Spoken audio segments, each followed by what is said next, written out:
The silence in the auction hall wasn't empty, it was full of judgment.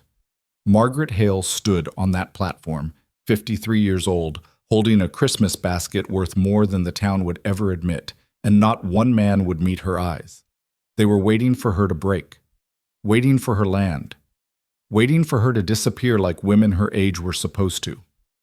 But when those doors slammed open and Caleb North walked in with $5 and a look that could cut stone, everything changed. This is the story of a woman who refused to vanish. Stay with me until the end, hit that like button, and comment what city you're watching from so I can see how far this story travels. The December cold had teeth that year. It came down from the mountains surrounding Redwood Hollow like something alive, something hungry, settling into the bones of the town with the kind of permanence that made people wonder if spring would ever come again. The kind of cold that made wood crack in the night and turned breath into ghosts and reminded everyone that survival wasn't guaranteed. It was earned, day by bitter day. Margaret Hale knew that better than most. She stood in the back room of the town hall, listening to the muffled voices beyond the door, her hands wrapped around a basket that had taken her 3 days to prepare. Inside were preserves she'd put up in August when the fruit was still sweet before Thomas died. Before the world contracted to the size of her small homestead and the impossible mathematics of winter. How many cords of wood, how many pounds of flour, how many days until the money ran out completely. The basket was lined with a cloth she'd embroidered 15 years ago, back when her hands were steadier and the future seemed like something she could plan for. The jars were arranged carefully, raspberry preserves, pickled vegetables, a small container of honey she'd traded for with the last of her eggs. There was a loaf of bread she'd baked that morning, still faintly warm, and a sachet of dried herbs from her garden. It was modest, honest, the kind of gift that showed effort, care, the work of hands that knew how to make something from almost nothing. It was also everything she had left to give. Mrs. Hale? The voice belonged to Dorothy Chen, one of the younger women helping coordinate the Christmas basket auction. She was kind, in the careful way people were kind to those they pitied. "We're about ready for you," Margaret nodded, lifting the basket. Her back ached. It always did now. A deep, persistent reminder of 27 years working a farm alongside Thomas, and then 3 years working it alone after the fever took him. Her hands were rougher than they used to be, the knuckles swollen in the cold. Her dark hair, pulled back in a simple knot, was more gray than brown now. She was 53 years old, and the town had already decided she was finished. Dorothy held the door open, and Margaret stepped through into the main hall. The room was packed. The Christmas basket auction was the social event of the season in Redwood Hollow, a tradition that went back decades. Single women prepared elaborate baskets, and the men bid on them. The winning bidder earned the right to share the meal with the woman who'd prepared it.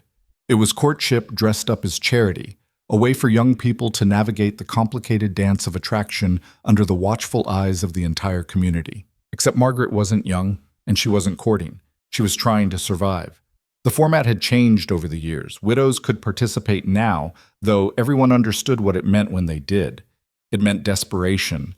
It meant the farm was failing, the debts were mounting, the walls were closing in. It meant standing in front of the whole town and admitting you couldn't make it alone. Margaret walked to the platform at the front of the room, her spine straight despite everything.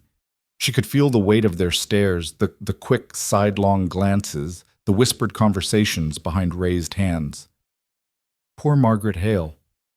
3 years since Thomas passed. That farm's too much for a woman alone. She should sell, move to town, find some kind of work she can manage. At her age? Doing what?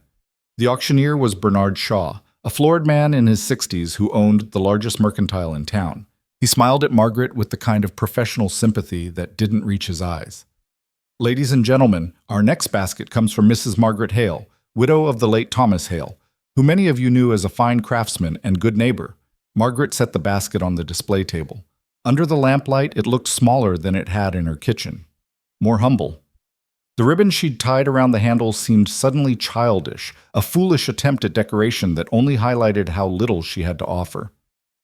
"Mrs. Hale has prepared what I'm sure is a lovely selection of preserves and baked goods," Bernard continued, his tone suggesting he hadn't bothered to actually look. "Shall we start the bidding at $1? Silence. Margaret kept her eyes forward, focused on a point just above the crowd.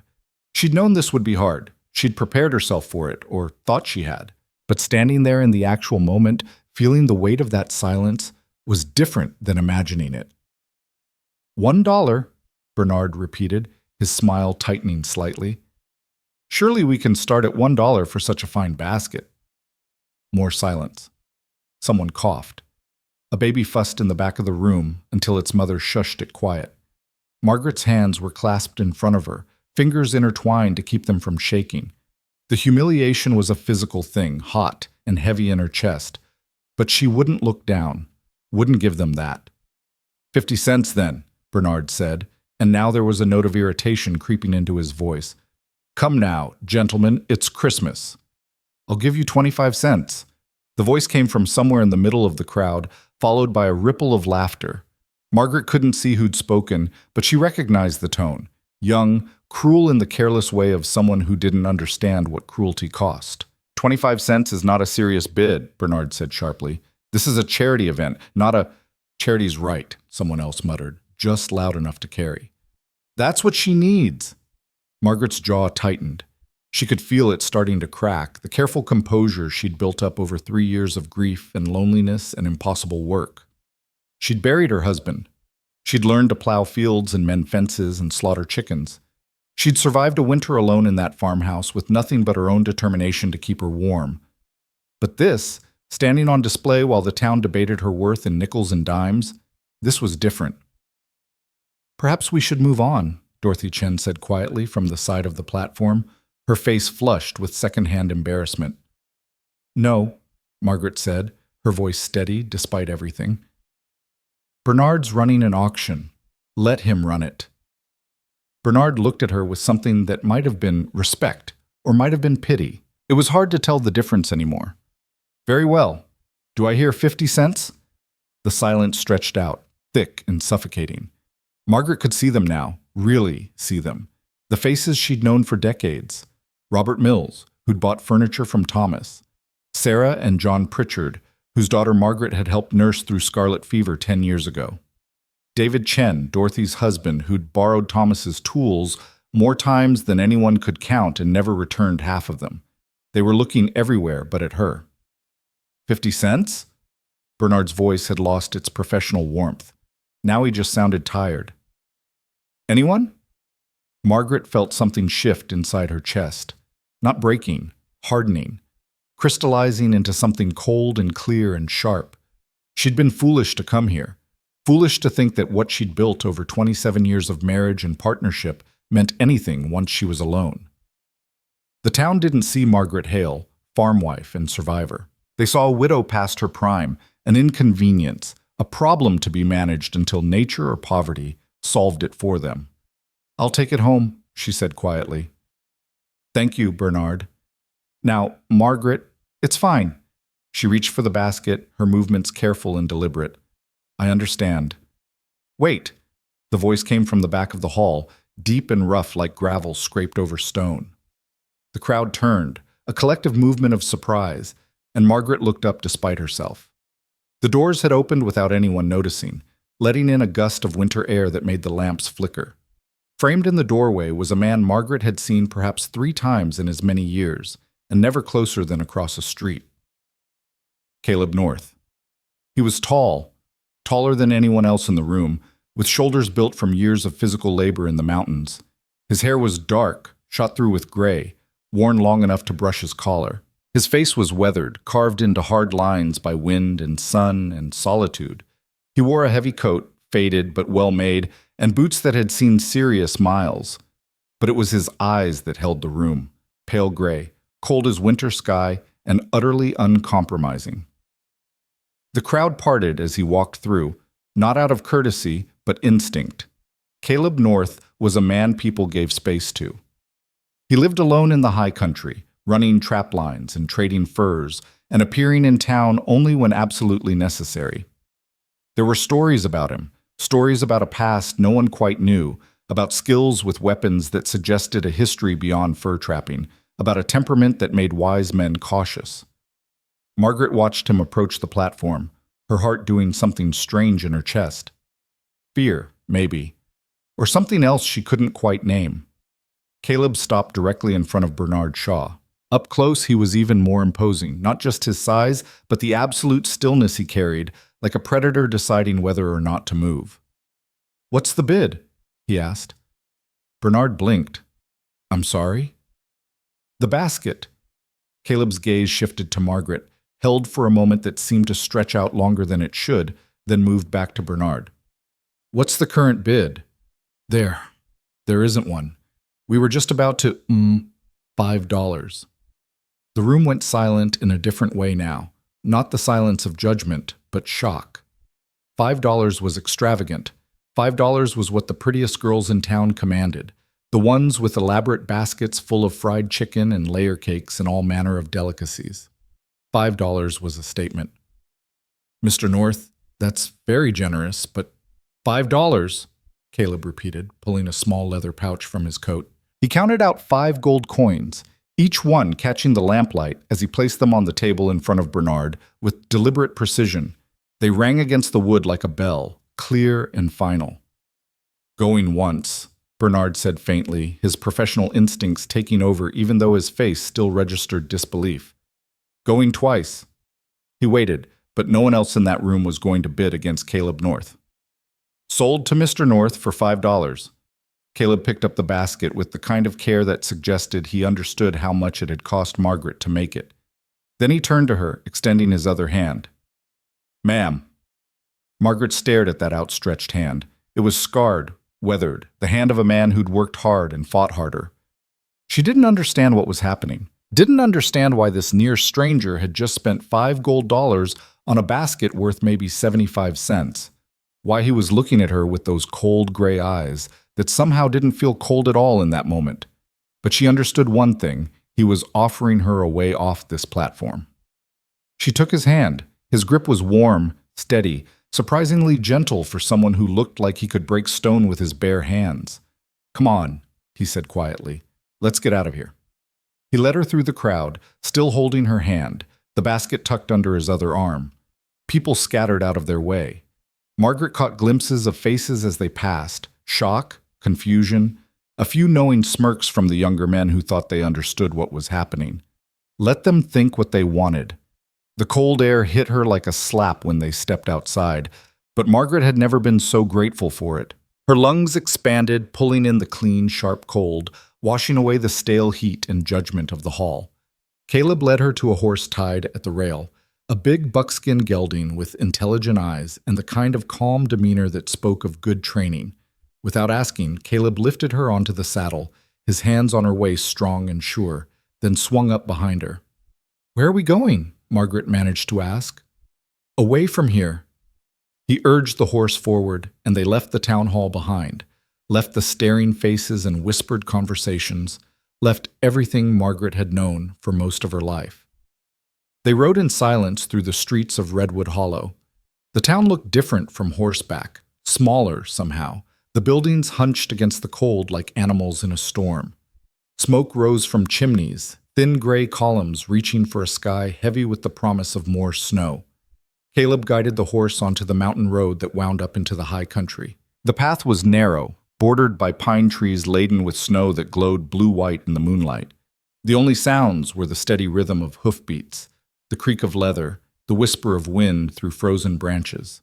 Margaret had 1,000 questions, but there was something about the silence, about the warmth of Caleb's body behind her blocking the wind, about the simple fact that someone had chosen her, had paid $5 for the privilege of her company, that made her content to wait.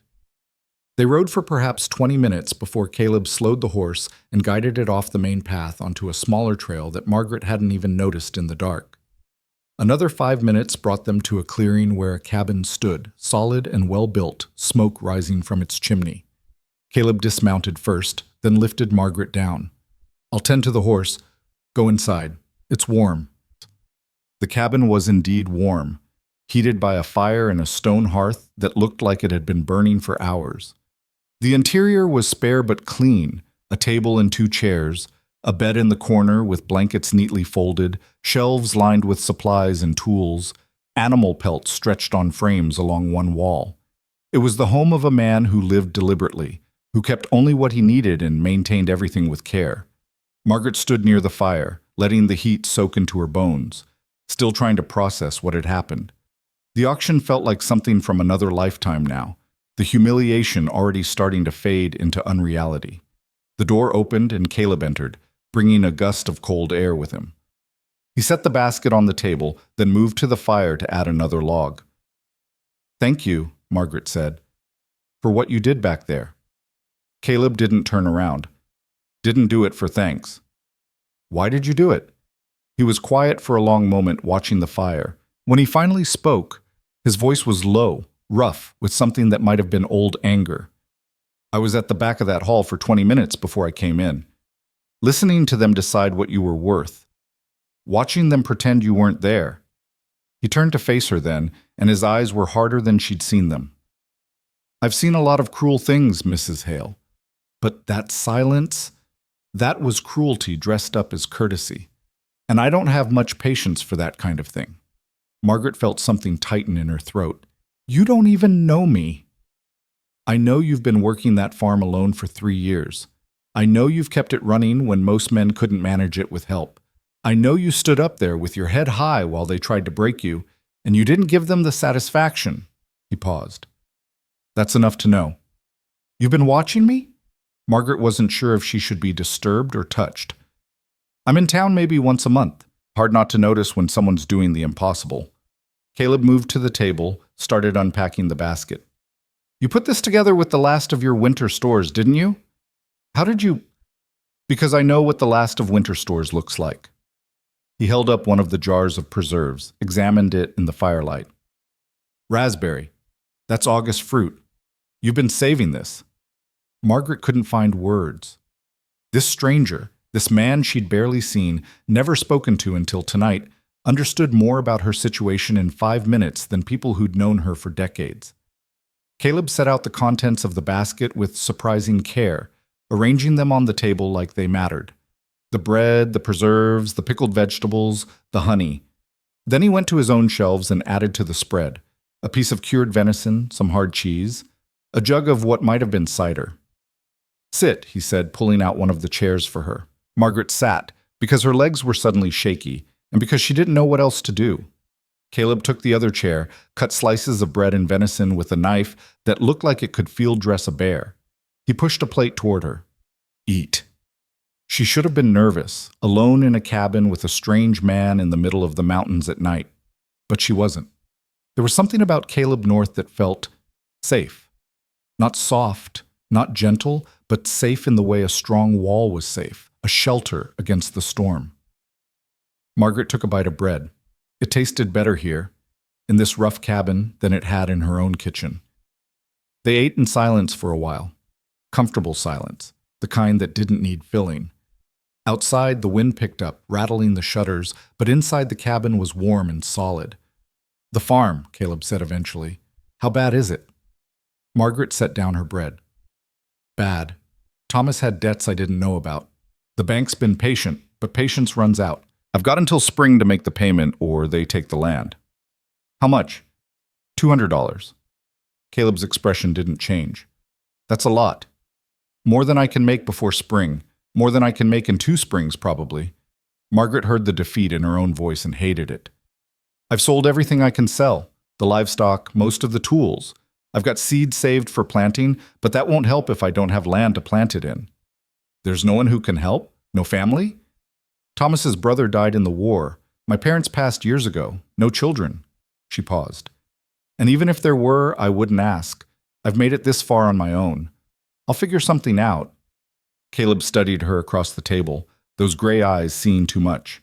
"You came to that auction thinking someone might bid high enough to make a difference." It wasn't a question, but Margaret answered anyway. "I came to that auction because I was desperate and foolish enough to think maybe the town would remember what Thomas and I gave for 27 years, what we built, what we contributed." She laughed, a sound with no humor in it. "I was wrong." "They didn't forget," Caleb said quietly. "They just decided it didn't matter once you were alone." The truth of that hit harder than Margaret expected. She blinked against the sudden sting in her eyes, refusing to let the tears fall. "I've been alone before," she said, her voice rough. I'll manage. You shouldn't have to. Something in the way he said it made Margaret look up. Caleb was watching her with an intensity that should have been uncomfortable but somehow wasn't. What do you want? She asked, because there had to be an angle, had to be something. Men didn't spend $5 for nothing. Want? Caleb leaned back in his chair. I want to live in these mountains in peace. I want people to leave me alone. I want the world to be less ugly than it is. He paused. And tonight, I wanted to make sure that what happened to you in that hall didn't end the way they wanted it to end. Which was how? With you broken, beaten down, ready to give up the farm and disappear into whatever small, quiet life they thought was appropriate for a widow. His jaw tightened. They've been waiting for you to fail, Mrs. Hale. Waiting for you to prove that a woman alone can't manage, that you need to be managed, controlled, taken care of. And you think differently? I think you've been managing just fine for 3 years with no help and no charity. I think you're stronger than half the men in that town. I think the only reason they want you to fail is because your success makes them uncomfortable. Caleb stood, went to the fire, stared into it. I've known a lot of strong people, Mrs. Hale. Most of them were women. The world just doesn't like admitting it. Margaret sat with that for a moment. Then she asked the question that had been building since he'd placed those gold coins on Bernard Shaw's table. Why $5? Caleb turned to look at her. Because that's what the pretty young girls get. The ones everyone falls over themselves to bid on, and you're worth just as much as any of them. He paused. More, actually. Because you earned your strength. They were just born into theirs. Something cracked open in Margaret's chest, something she'd been keeping locked down tight for 3 years. Since Thomas died. Since the loneliness became her constant companion. Since she'd learned that survival meant hardening yourself against the world. She stood abruptly, blinking hard against tears she refused to shed. I should go home. Not tonight. Caleb's voice was gentle but firm. Storm's coming in. You can see it in the sky. Horse won't make it down the mountain safely in the dark with that wind picking up. I can't stay here. It's not. People already think what they think. Staying or going won't change that. Caleb moved to the bed in the corner, started pulling off the blankets. You take the bed. I'll sleep by the fire. This is your home. I can't. You can and you will. He carried the blankets to the hearth, arranged them efficiently. I've slept in worse places than a warm cabin floor, trust me. Margaret wanted to argue, but exhaustion was crashing over her in waves. The emotional toll of the evening, the ride up the mountain, the warmth of the cabin after weeks of trying to conserve firewood in her own cold house, all of it was catching up with her. Thank you, she said quietly, for everything. I don't understand why you're doing this, but thank you. Caleb looked at her for a long moment. You don't have to understand it. Just accept it. She nodded, moved to the bed. It was solid, well made. The mattress stuffed with something that felt like cedar boughs and dried grass. The blanket smelled like pine and smoke and clean air. Margaret lay down, still fully dressed except for her boots. The bed was comfortable, more comfortable than her own. She stared at the ceiling, listening to Caleb moving around the cabin, banking the fire, settling into his own makeshift bed. Mrs. Hale? His voice came from the darkness near the hearth. Margaret? Call me Margaret. Margaret, then. A pause. Those men who didn't bid tonight, they're fools. And come spring, when you're still standing and they're still small, they'll know it. Margaret closed her eyes, feeling something shift inside her. Not hope, exactly. Hope was too fragile, too dangerous. But something like it. Something that felt like the possibility of hope. Caleb? She said into the darkness. Yeah? Do you really think I can save the farm? Silence stretched out long enough that Margaret thought he might not answer. Then, I think you're going to fight like hell. And I think that counts for more than money. Another pause. Get some sleep. We'll figure out the rest tomorrow. Margaret let her eyes drift closed, exhaustion finally winning out. Outside, the wind howled and snow began to fall. But inside the cabin was warm and safe. For the first time in 3 years, Margaret Hale fell asleep feeling like she wasn't completely alone in the world. And 50 yards down the mountain trail, hidden in the trees, Two men on horseback watched the cabin with cold, calculating eyes before turning their horses back toward town and the men who'd sent them to see where the widow had gone with the mountain man. The storm was coming, and it had nothing to do with the weather. Margaret woke to the smell of coffee and the sound of splitting wood. For a moment, disoriented in the gray light of early morning, she didn't know where she was. Then memory flooded back, the auction, the silence, Caleb's $5 ringing against Bernard Shaw's table like a declaration of war. She sat up carefully, her back protesting. The cabin was warm, the fire rebuilt to a steady burn. Through the small window, she could see fresh snow had fallen during the night, several inches of it, turning the world outside into something clean and white and deceptively peaceful. The door opened and Caleb came in carrying an armload of split wood. He saw her awake and nodded. "Coffee's ready. There's bread and butter on the table." "You've been up for hours," Margaret said, reading it in the amount of wood he'd already processed. "The organized state of the cabin." "Habit." He stacked the wood neatly by the hearth. "Storm passed. Road down the mountain should be clear enough by mid-morning." Margaret stood, smoothing her dress, suddenly self-conscious. She'd slept in her clothes, her hair was a mess.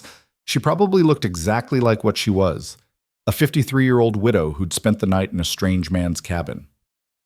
"Let them talk," Caleb said, as if reading her thoughts. He poured coffee into a tin cup, handed it to her. They were already talking. Might as well give them something real to talk about. The coffee was strong and hot, and exactly what Margaret needed. She sipped it, gathering her thoughts, trying to figure out what happened next. "I need to get back to my farm," she said finally. "The animals need tending." "Sold most of them, you said." "Most, not all." Margaret set down the cup. "I've got 2 goats left, some chickens. They're hardy, but they still need care." Caleb studied her for a moment. "I'll take you down, but first you eat something, no arguing." Margaret almost smiled. "Almost, you always this bossy?" "Only when people need bossing." He cut thick slices of bread, spread them with butter. "Eat. Then we'll talk about what happens next." "What happens next is, I go home and figure out how to make $200 appear out of thin air in the next 4 months. Or," Caleb said carefully, "you let me help." Margaret's hand stilled on her cup. "You already helped. More than you should have." $5 isn't help, it's a gesture." He sat across from her, his gray eyes serious. "Real help would be making sure you keep that farm." "I can't take your money." "Didn't offer it." Margaret blinked. "Then what are you offering?" Caleb was quiet for a moment, choosing his words. "I know things. Things about these mountains, about the men who run Redwood Hollow, things that might be useful." "What kind of things?" "The kind that explain why they want your farm so badly." He leaned back in his chair. "Your land borders the North Creek, doesn't it? The one that runs down from the high country?" "Yes." "Thomas always said it was the best water source in the valley." "Thomas was right, and that creek doesn't just carry water." Caleb's expression hardened. "Last spring, I found color in the high streams. Not much, but enough to be interesting. That creek runs through your property before it hits town." Margaret felt something cold settle in her stomach. "Gold?" "Maybe. Maybe not. But the possibility is there, and men have killed for less." Caleb stood, moved to the window, looked out at the white landscape. "Bernard Shaw and his associates. They've been buying up land quietly for the past 2 years, small parcels, pieces that don't look important on their own. But put them together, control the water rights, and suddenly you control the whole valley. And my farm is the missing piece. Your farm is the keystone. Without it, their plan doesn't work." He turned back to face her, and so, "That's why they've been patient with your debt instead of foreclosing immediately. They want you to fail on your own, make it look natural, less questions that way." Margaret's hands tightened on her cup. "How do you know all this?" "Because I listen, because I watch, because men who think they're alone in the mountains talk freely, and they don't notice the trapper passing through." Caleb's voice was flat, matter of fact. "And because 2 of Shaw's men followed us up here last night. They watched this cabin for an hour before the storm drove them back to town." The bread turned to ash in Margaret's mouth. "They followed us?" "About 50 yards behind, staying in the trees. They're not subtle, and they're not particularly skilled." Caleb poured himself more coffee. But they're persistent, and they're reporting back to Shaw, which means by now the whole town knows you spent the night up here. My reputation was already ruined the moment you stepped on that auction platform. Caleb's voice was gentle but firm. You think they care about your reputation? They care about your land. The reputation is just a tool to use against you. Margaret stood abruptly, needing to move, to do something with the anger building in her chest. So what do I do? Roll over and let them take it? You fight. With what? I don't have money. I don't have influence. I don't have... You have me. The words hung in the air between them. Margaret stared at Caleb, this strange man who'd appeared out of nowhere and upended her world in the space of 12 hours. Why? She asked. Why would you risk yourself for someone you don't even know? Caleb was quiet for a long moment. When he spoke, his voice was low, rough, with old pain. I had a wife once. Sarah. Strong woman, strongest I ever knew. We had a small ranch in Montana, nothing fancy, but it was ours. When I went off to the war, she kept it running. Alone. For 3 years. He paused, staring into his coffee like he could see the past in its dark surface. I came back to find her dead. Pneumonia, they said. But she died in the middle of summer, and her grave was in the potter's field because the bank had taken the ranch 6 months earlier. Turns out the local banker had been pressuring her to sell, and when she wouldn't, he called in debts that didn't exist, forged documents, made her life hell until she broke.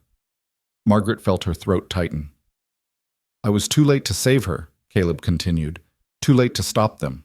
Too late to do anything but bury her and walk away before I did something that would have put me in prison or worse. He looked up at Margaret then, and his eyes were full of old ghosts. I won't be too late again.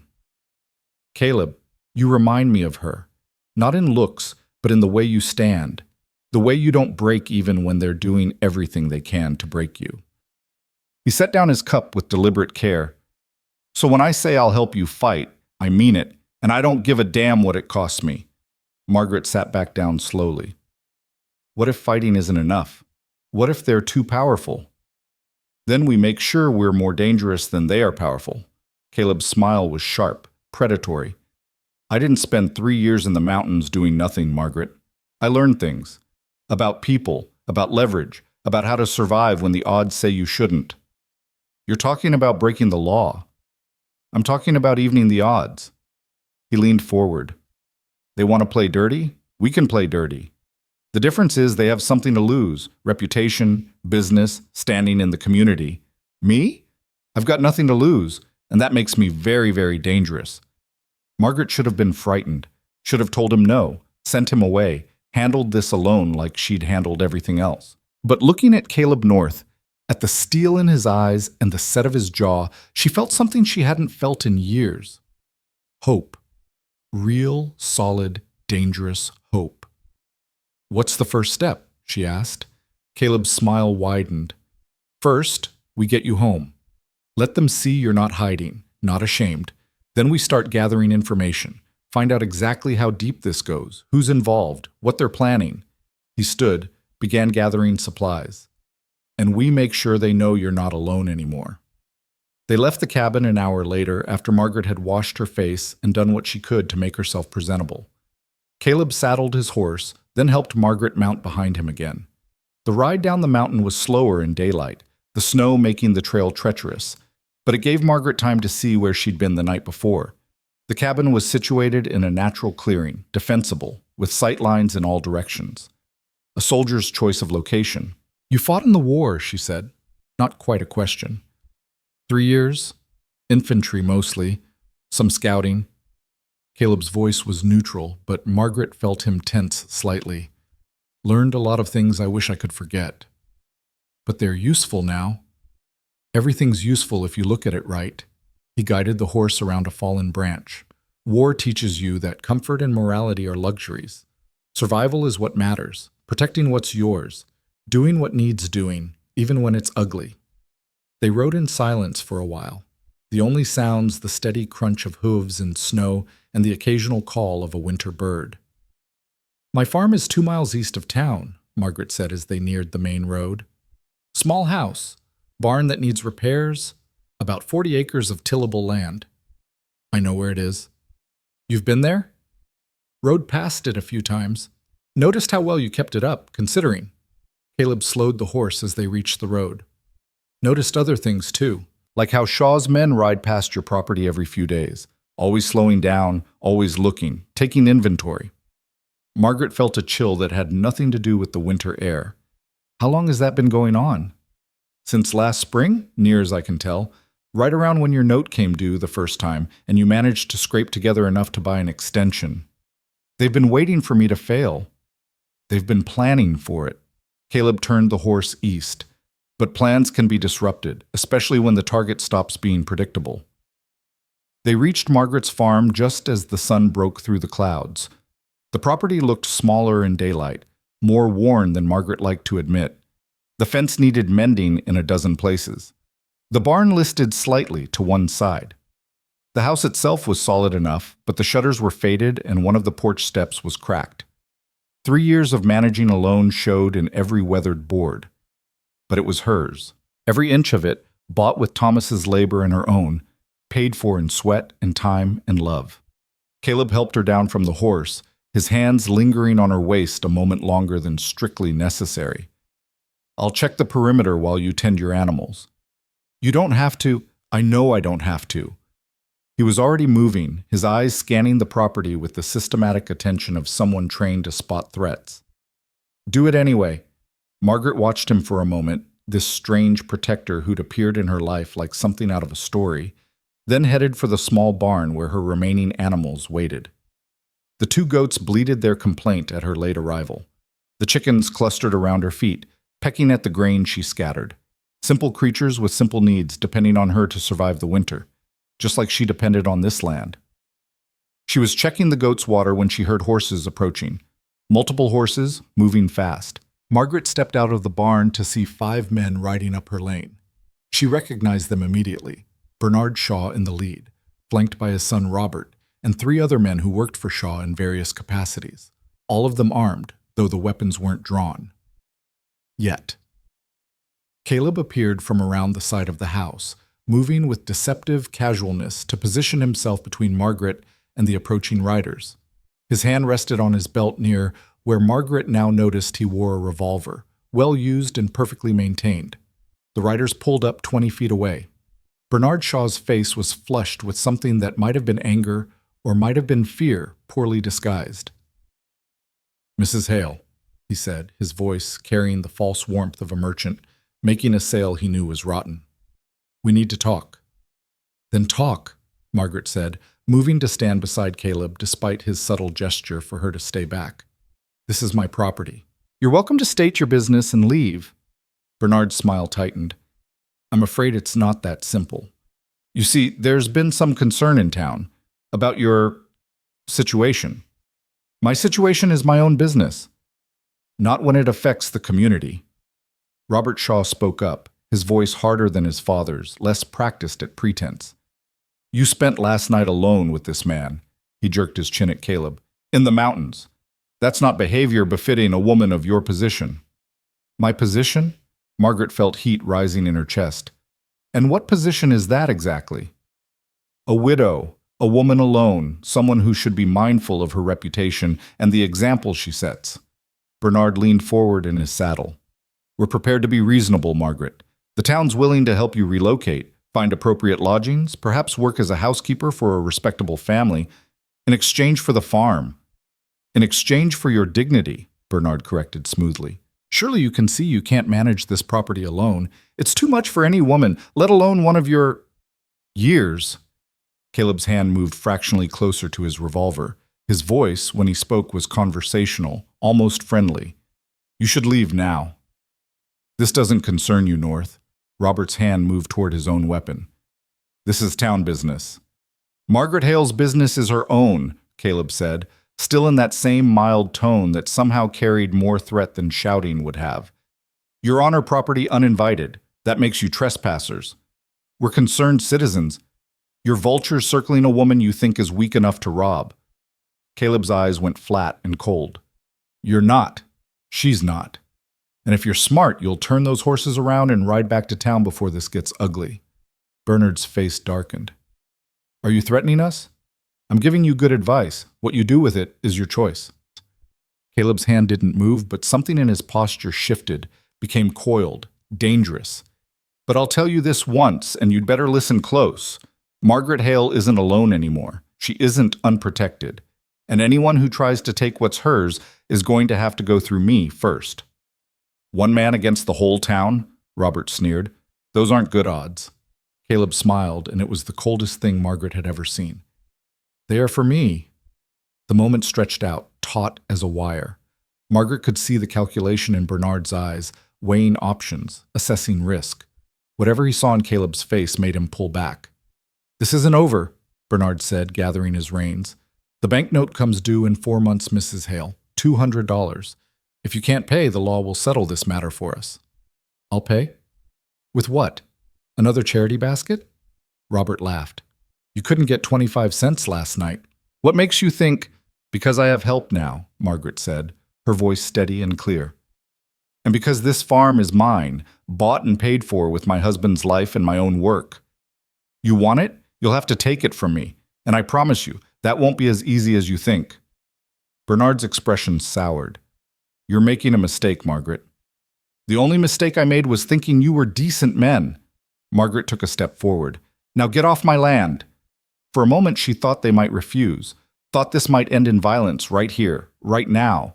But Bernard Shaw was a businessman, not a fighter, and he could read the odds as well as anyone. Come on, he said to his men. We've wasted enough time here.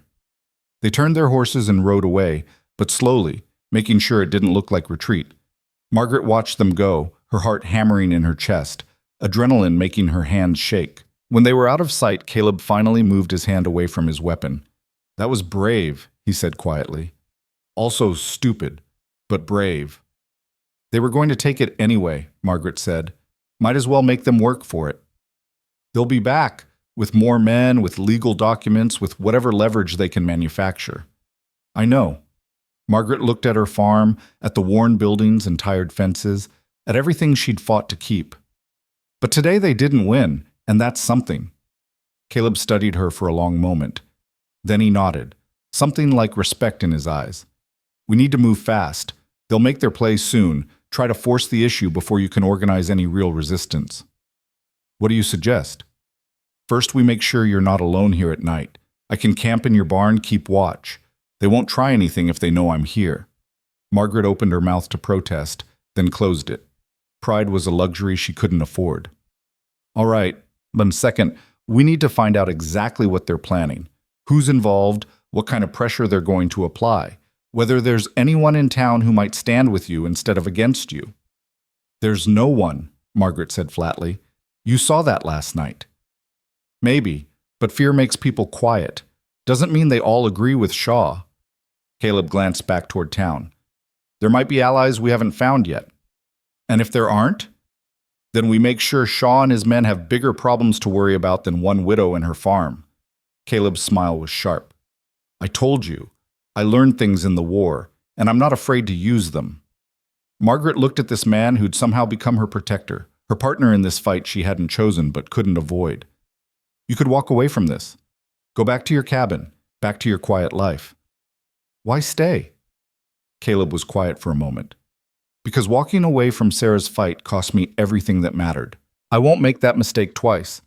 He met her eyes. And because you deserve better than what they're trying to do to you. Simple as that. It wasn't simple at all. But standing there in the winter sun, her farm at her back, and this dangerous stranger at her side, Margaret felt something she hadn't felt since the day they buried Thomas. She felt like she might actually survive this. All right, she said. We fight. What do we do first? Caleb's grin was fierce and wild.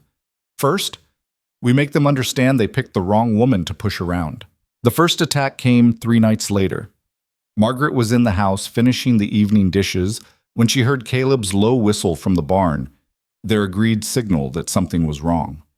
She dried her hands quickly, moved to the window, and saw what he'd spotted, torches moving through the trees on the eastern boundary of her property, at least 4 of them, maybe more. She grabbed the rifle Thomas had taught her to shoot years ago, checked that it was loaded, and slipped out the back door. The winter night was clear and cold. the moon bright enough to cast shadows. She could hear them now, men's voices carrying across the frozen ground, not bothering to be quiet. They thought she was alone, thought she'd be easy. Caleb materialized beside her like a ghost, moving without sound despite his size. 6 men, he breathed into her ear. Shaw's son Robert is leading them. They're heading for your barn. My animals are already moved. I put them in the root cellar an hour ago when I heard them staging up in the woods. His hand touched her shoulder, steadying. Stay behind me. Don't shoot unless you have to, but if you do, make it count. They positioned themselves behind the water trough, with clear sight lines to the barn. Margaret's heart hammered against her ribs, but her hands were steady on the rifle. Fear was one thing. Letting fear control you was another. The men emerged from the tree line, and Margaret's stomach clenched when she saw they were carrying more than torches. 2 had cans that sloshed with liquid, kerosene most likely. They were planning to burn her out. Robert Shaw raised his hand, stopping his men 20 yards from the barn. "Mrs. Hale!" he called out, his voice slurred slightly. They'd been drinking, building their courage. "We know you're in there. Come out now, and this doesn't have to get worse." Caleb's voice cut through the darkness, low and deadly calm. "She's not in the barn, Shaw. She's right here, with a rifle pointed at your chest." The men spun around, torches swinging wildly. In the chaos of light and shadow, Margaret saw their faces clearly. Young men from town, boys she'd watched grow up. Michael Chen, Dorothy's nephew. James Pritchard, whose mother Margaret had helped through scarlet fever. Others she recognized from church, from the general store, from the fabric of normal life in Redwood Hollow. Now they were here to burn her out of her home. "North!" Robert spat the name like a curse. "This doesn't concern you. A man tries to burn down a woman's barn in the middle of the night. It concerns anyone with a conscience." Caleb stood slowly, and Margaret saw he had his revolver drawn, held low but ready. "You boys should go home before this turns into something you can't take back." "We're not boys," Michael Chen said, but his voice shook slightly. "We're here on official business." "Official business," Caleb repeated, his tone mocking. "Is that what we're calling arson now? Your uncle know you're here, Michael? Your mother?" Michael's torch wavered. "Here's what's going to happen," Caleb continued, his voice dropping to something cold and final. "You're going to set down those torches, you're going to leave those kerosene cans right where they are, and you're going to walk off this property. Now." "Or what?" Robert took a step forward, emboldened by numbers. "You'll shoot all 6 of us? Even you're not that good, North." "I don't have to be good, I just have to be fast."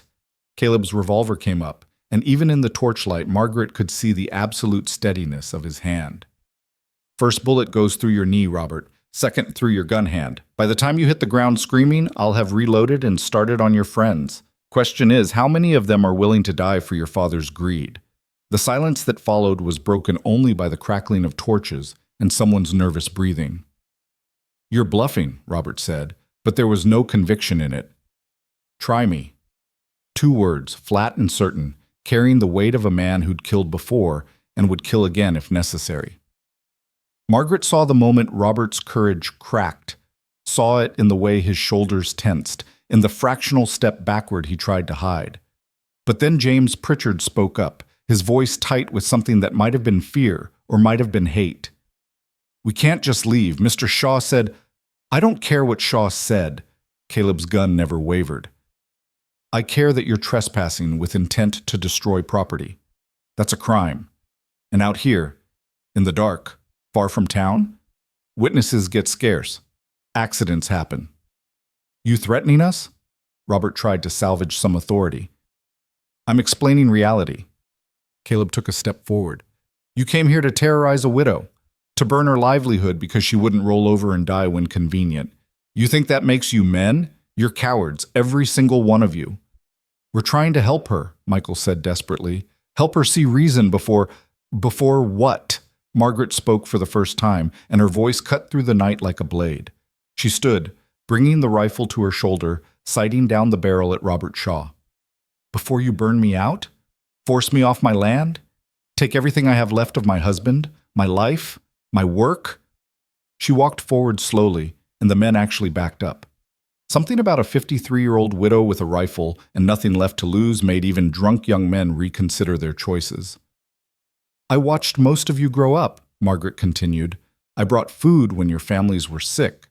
I helped your mothers with harvest, with births, with burials. And this is how you repay that? By coming in the night with torches and kerosene? Mrs. Hale, we don't want trouble, James started. Then you shouldn't have brought it to my door. Margaret's finger rested on the trigger, and she meant every word of what came next. I'm done being reasonable, done being quiet, done pretending that if I'm just small enough, invisible enough, you'll leave me alone. This is my land, my home. And if you want it, you'll have to kill me for it. Right here, right now. Is that what you came for? No one moved. No one spoke.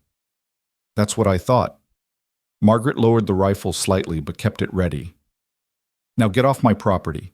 And you tell Bernard Shaw that if he wants this farm, he can come himself next time instead of sending children to do his dirty work. You're making a mistake, Robert said, but he was already backing toward the trees.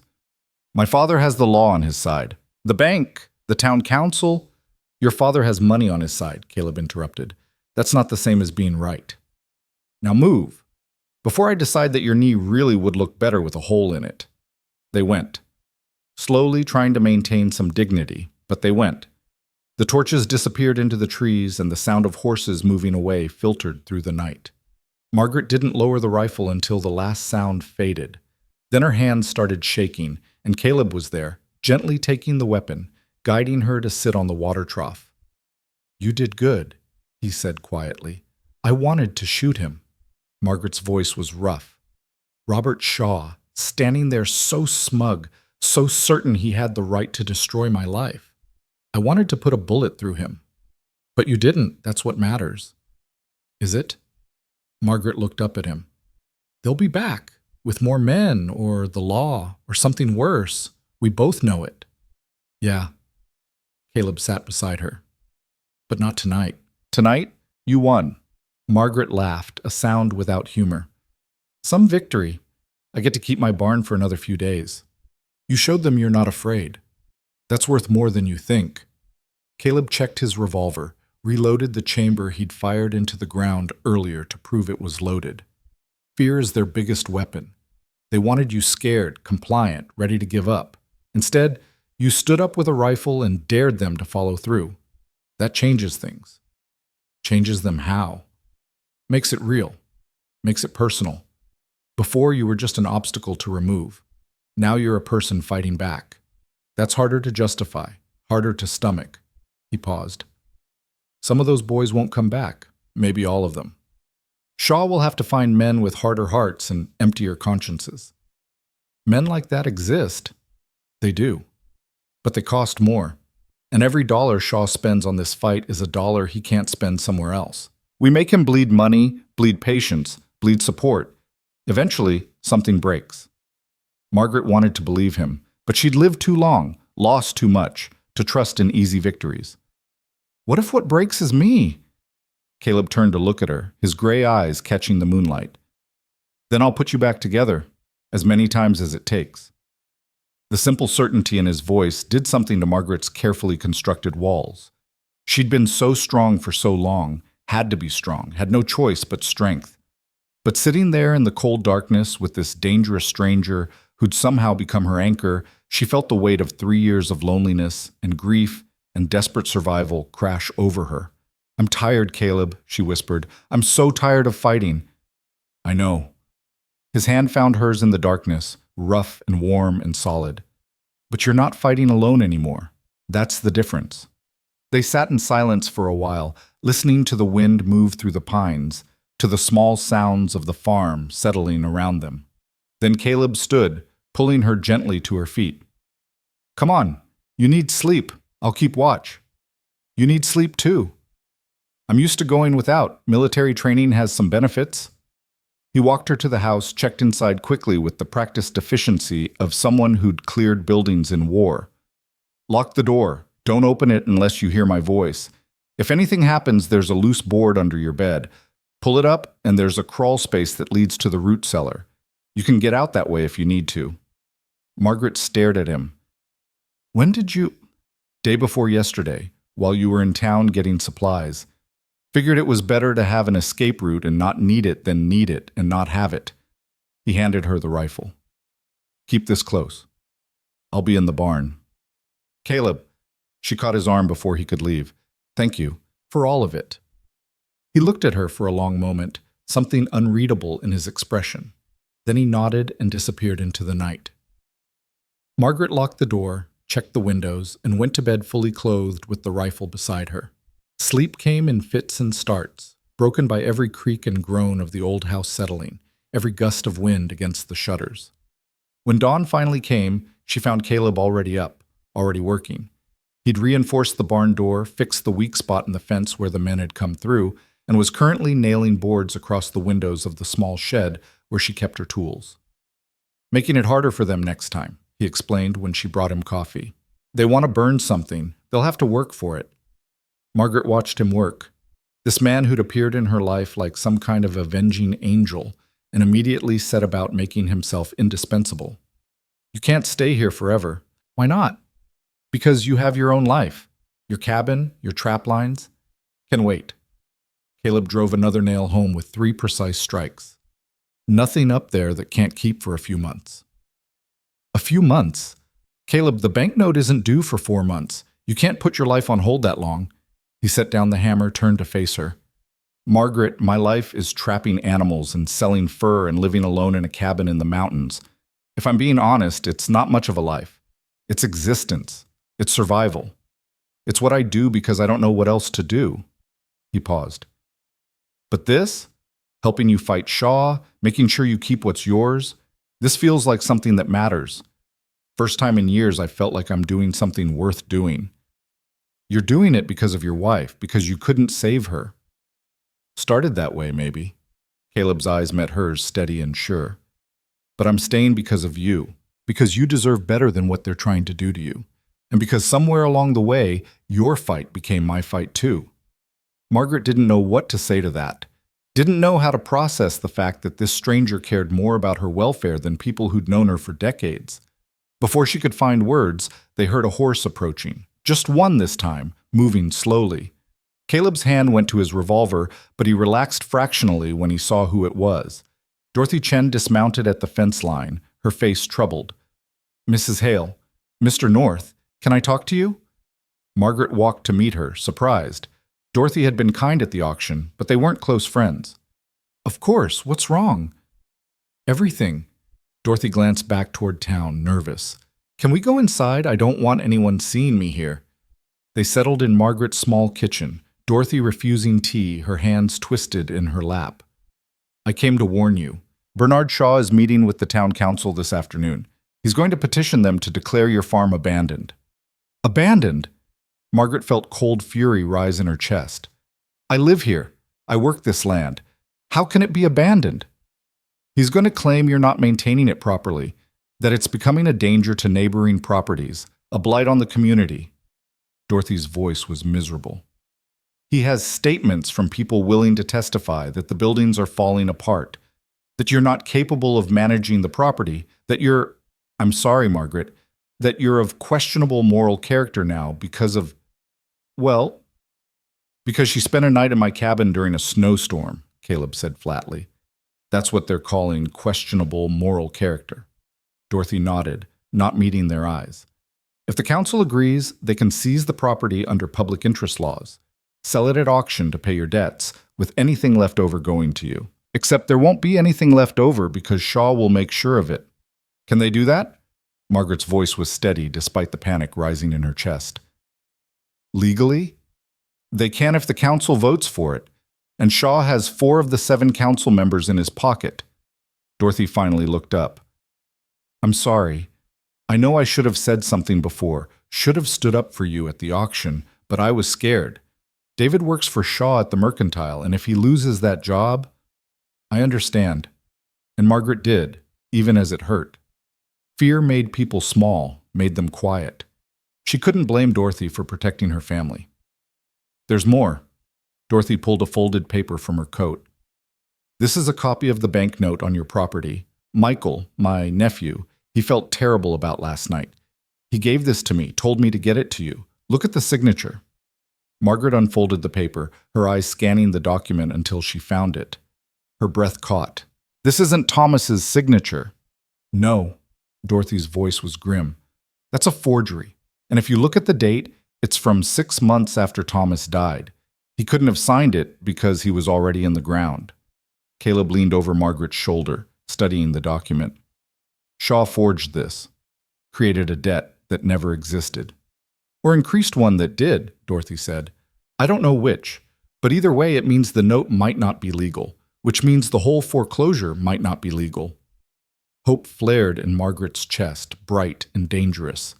If I can prove this is forged, Shaw will destroy you before you get the chance.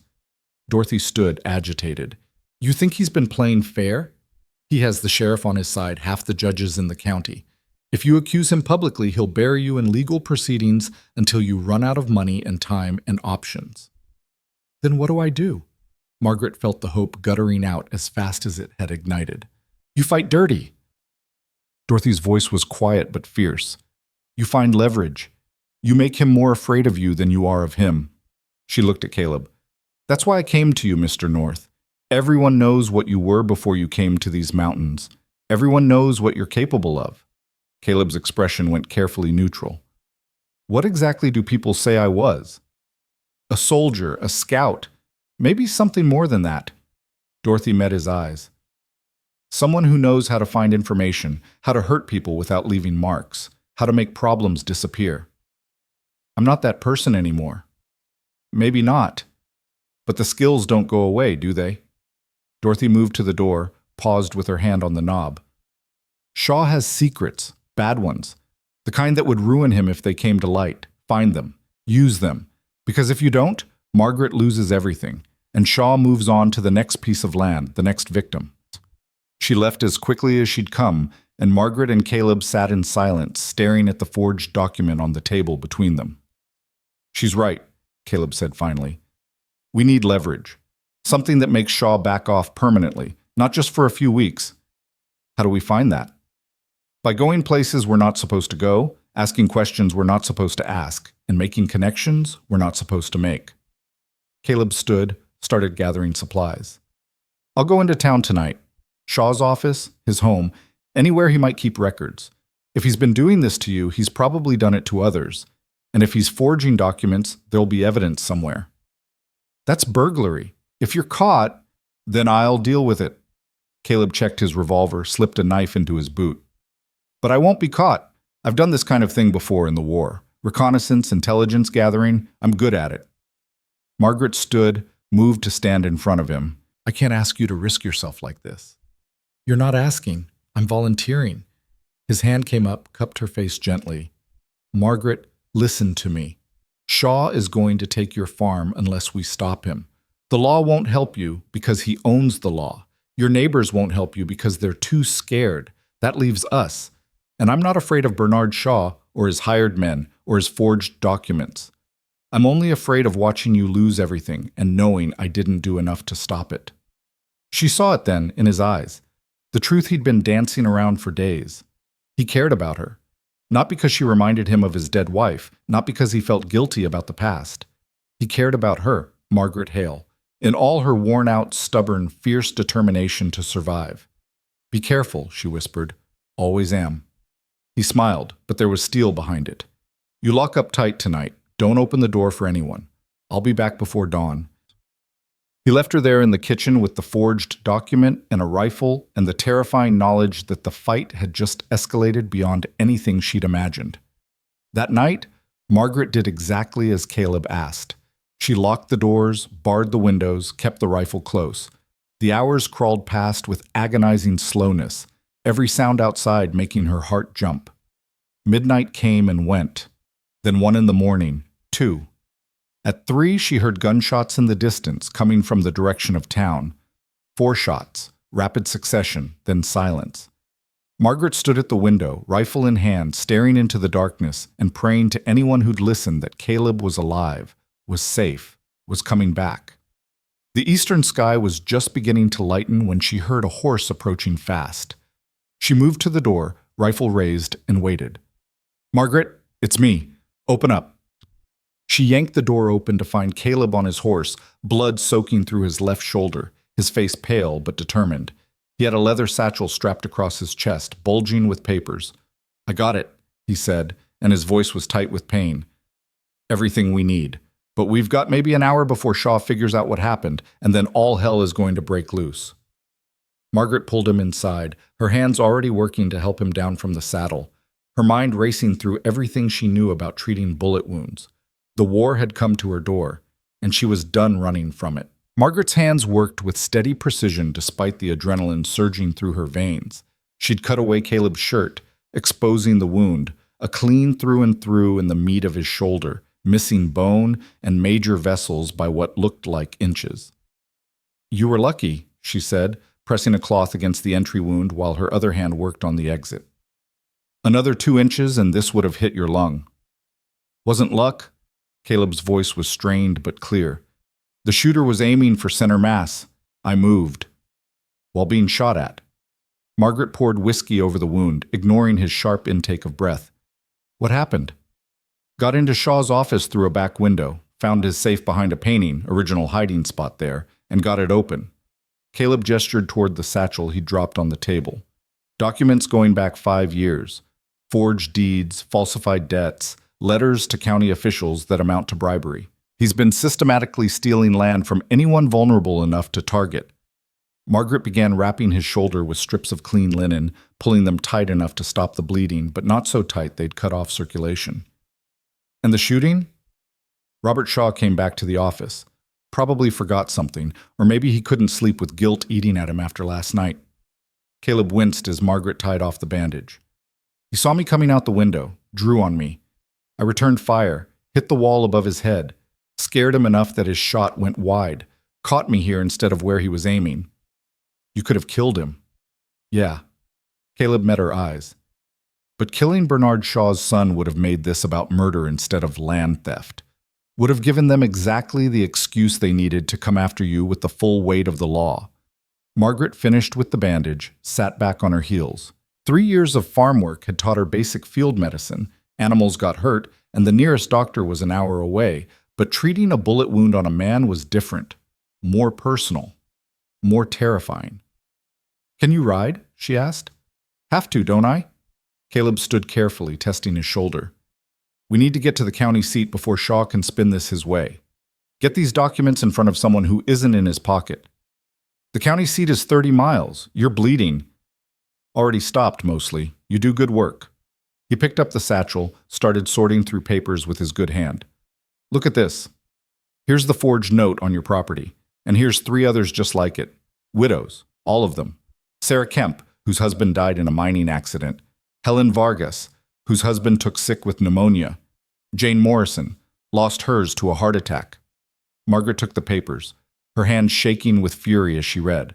Each one showed the same pattern. A husband dies, a few months later a new debt appears with a forged signature, and within a year the widow is forced off her land.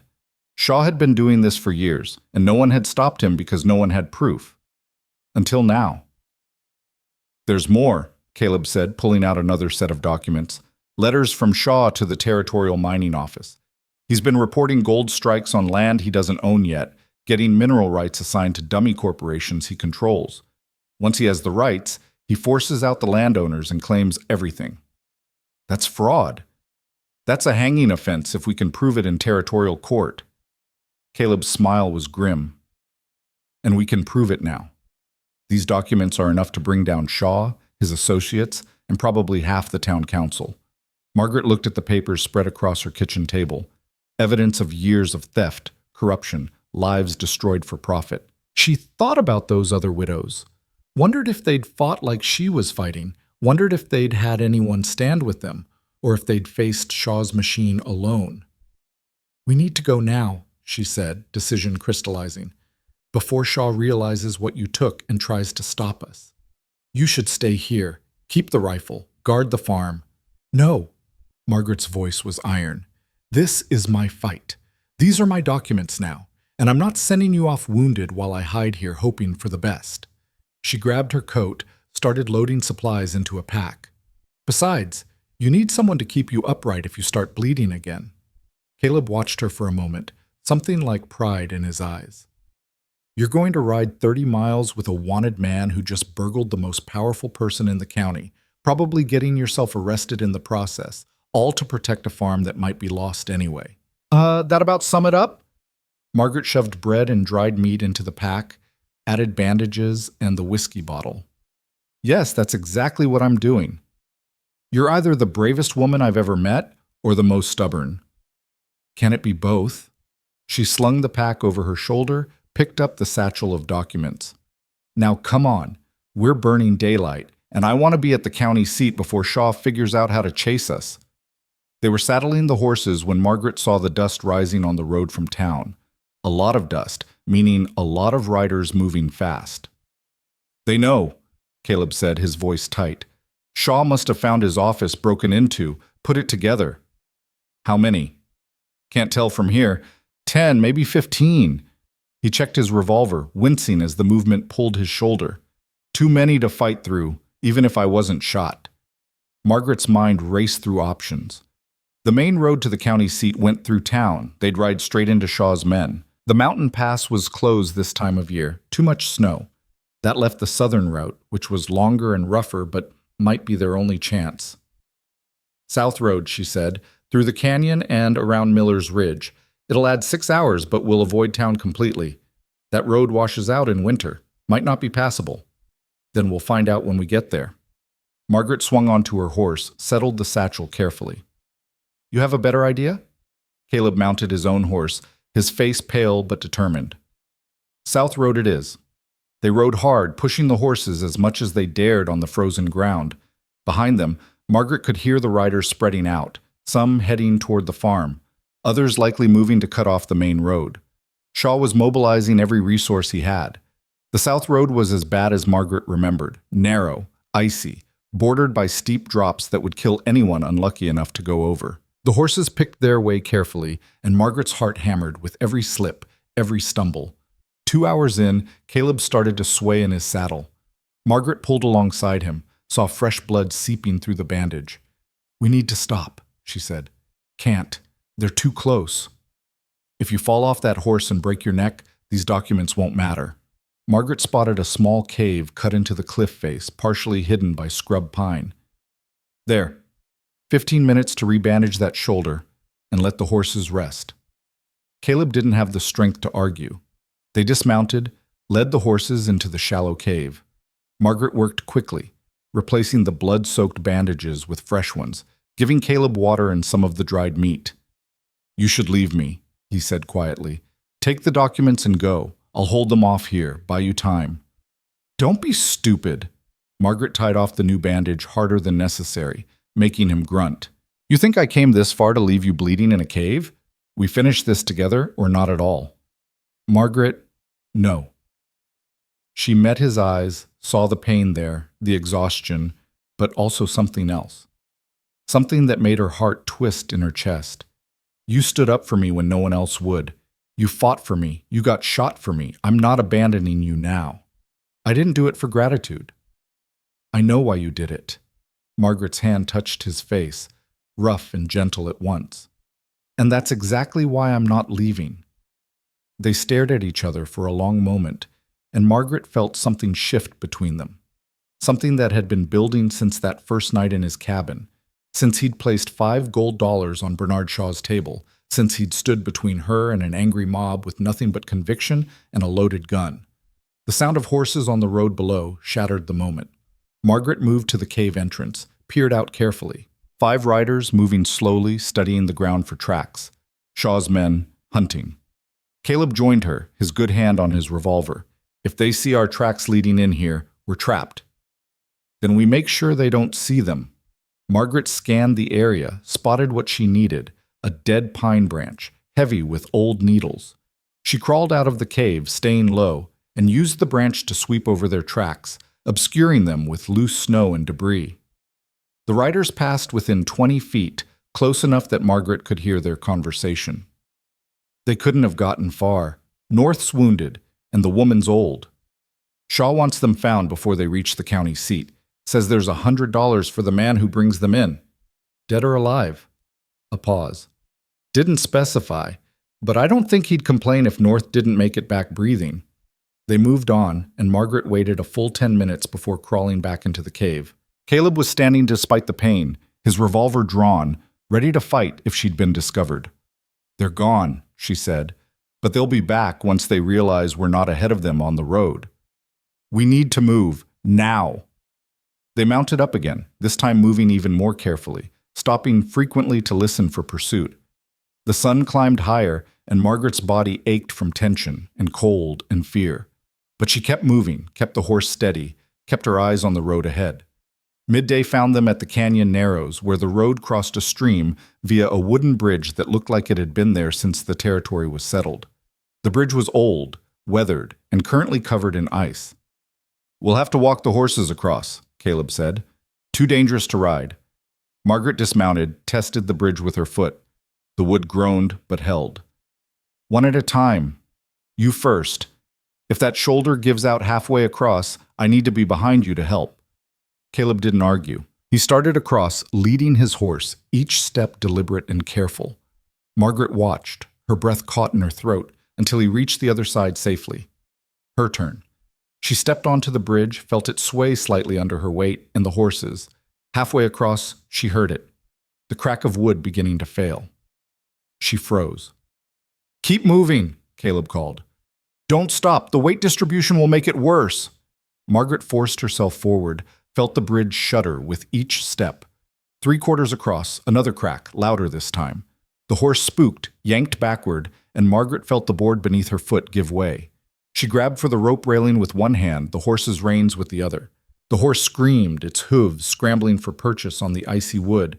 If it fell, it would take her with it, and the drop to the frozen stream below was at least 30 feet onto rocks. Then Caleb was there, somehow across the broken section, his wounded arm forgotten as he grabbed the horse's bridle with one hand and Margaret's coat with the other. I've got you. Let go of the reins. The horse.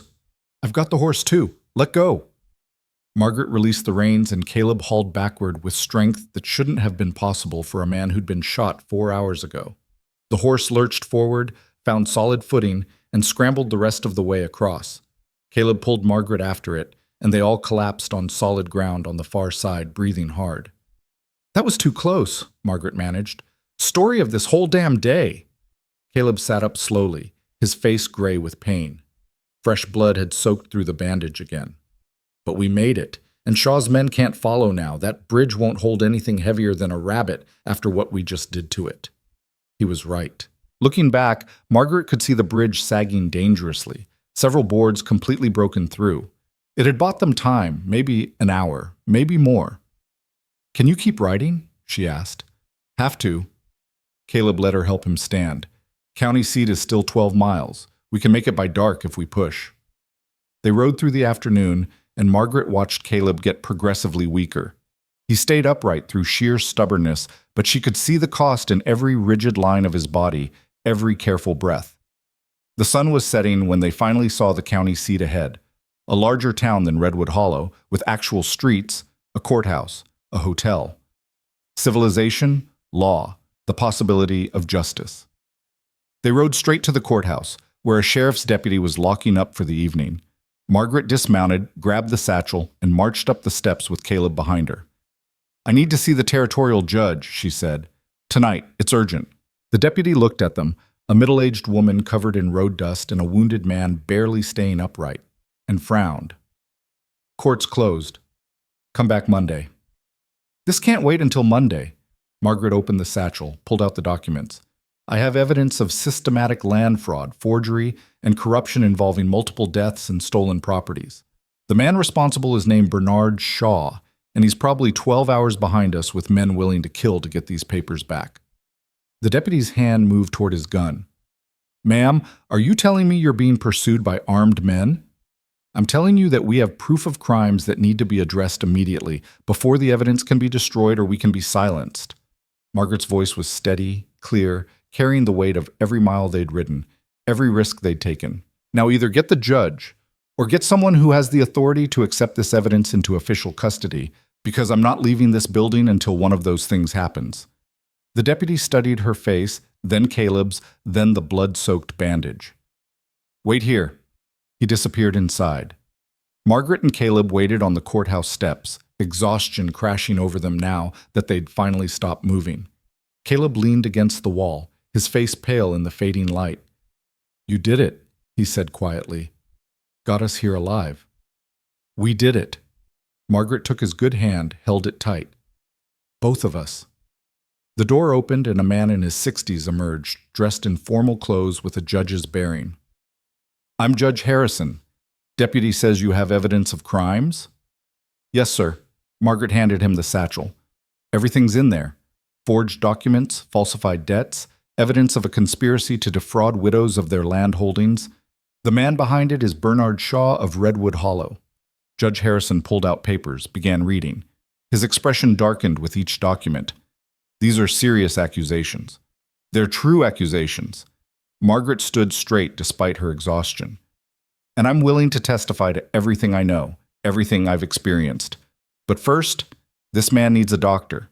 He was shot tonight getting those documents." "Shot?" The judge's eyes sharpened. "By whom?" "Robert Shaw, Bernard's son." Caleb's voice was rough but clear. "He caught me breaking into his father's office. I returned fire but didn't hit him, didn't want to kill anyone, just wanted the proof." "You're admitting to burglary." "I'm admitting to exposing a criminal conspiracy that's been operating for years under color of law." Caleb straightened, met the judge's eyes. "Charge me if you want, Your Honor, but read those documents first, because what's in there is worth a lot more than one count of breaking and entering." Judge Harrison studied them both for a long moment. Then he turned to the deputy. "Get these people inside. Feed them, get the man to a doctor, and post guards on all the entrances. No one comes in or out without my personal authorization."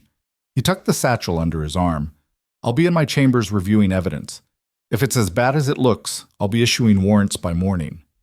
They were led inside, given food and water, and a doctor was summoned to properly treat Caleb's wound. Margaret sat with him while the doctor worked, her hand in his, neither of them speaking. Words seemed inadequate for what they'd been through. It was near midnight when Judge Harrison emerged from his chambers, his face grim. "I've reviewed everything. It's worse than you described, Mrs. Hale. Much worse. Shaw's been systematically defrauding landowners across 3 counties for the better part of a decade." "Can you stop him?" Margaret asked. "I'm issuing arrest warrants for Bernard Shaw, his son Robert, and 4 other conspirators named in these documents. I'm also issuing an injunction preventing any property seizures or sales related to the fraudulent debts until this matter is fully investigated." The judge paused. "This is going to shake Redwood Hollow to its foundations." "Good," Margaret said quietly. "It should. There's one more thing." Judge Harrison pulled out a specific document. "This is the note on your property. It's clearly forged. The signature doesn't match your husband's hand on his will, which I pulled from county records for comparison. As of now, this debt is void. Your property is clear." The words took a moment to penetrate Margaret's exhausted mind. When they did, she felt something crack open in her chest, not breaking, but releasing. 3 years of pressure, of fear, of desperate struggle to keep her head above water. It was over. "However," the judge continued, "you should know that Bernard Shaw will likely contest this. He has resources, connections. This will be a fight." "Then it's a fight I'll have." Margaret stood, her spine straight, her voice unwavering. "And this time, I'll have the law on my side." Judge Harrison smiled slightly. "Yes, ma'am, you will." They spent the night in the courthouse under guard. In the morning, Margaret woke to find Caleb sitting up, his shoulder properly bandaged, color returning to his face. The doctor had said he'd heal clean if he took it easy for a few weeks. "How do you feel?" she asked. "Like I got shot and then rode 30 miles. He smiled. "But alive. Thanks to you." "Thanks to us," Margaret corrected. "You got the evidence. I got us here. We did this together." "Yeah." Caleb's hand found hers. "We did." The deputy appeared at the door. "Mrs. Hale? Judge wants to see you." Judge Harrison was in his chambers with a sheriff and 2 deputies. "Mrs. Hale, we're riding to Redwood Hollow this morning to execute the arrest warrants. I'd like you to come with us. Why? Because Bernard Shaw needs to see that you're the reason his empire is falling, needs to understand that the woman he tried to break is the one who broke him. The judge's eyes were hard. And because those other widows deserve to see that justice exists, even if it comes late. Margaret thought about Sarah Kemp, Helen Vargas, Jane Morrison, women whose names she'd read on forged documents, whose homes had been stolen, whose lives had been destroyed. I'll come. They rode into Redwood Hollow at noon, when the sun was high and the whole town was awake to see it. 24 armed deputies surrounded the sheriff and judge, with Margaret riding between them, her back straight, her head high. The town square emptied as people came out to watch. Margaret saw their faces: shock, confusion, fear. Saw Dorothy Chen standing outside the mercantile, tears streaming down her face. Saw Michael Chen beside his aunt, his expression stricken with guilt and relief. Judge Harrison dismounted in front of Bernard Shaw's office. The door opened and Bernard emerged, his face composed, confident. He still thought he could talk his way out of this. Judge Harrison, to what do we owe the pleasure? Bernard Shaw, you're under arrest for fraud, forgery, conspiracy to defraud landowners, and bribery of public officials. The judge nodded to the deputies. Take him. Shaw's face went white. This is absurd. On whose authority? On the authority of the territory of Montana and based on evidence provided by Mrs. Margaret Hale. The judge gestured to Margaret.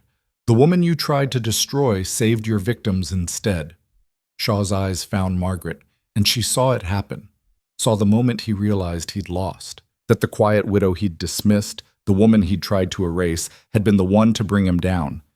You have no proof, he said, but his voice shook. We have all the proof we need. Your own documents, your own hand, your own greed. Judge Harrison's voice carried across the square. And not just against Mrs. Hale. Sarah Kemp, Helen Vargas, Jane Morrison, all of them victims of your fraud, all of them entitled to restitution. The deputies moved forward, and Bernard Shaw, the most powerful man in Redwood Hollow, the man who'd controlled the town for a decade, was placed in handcuffs.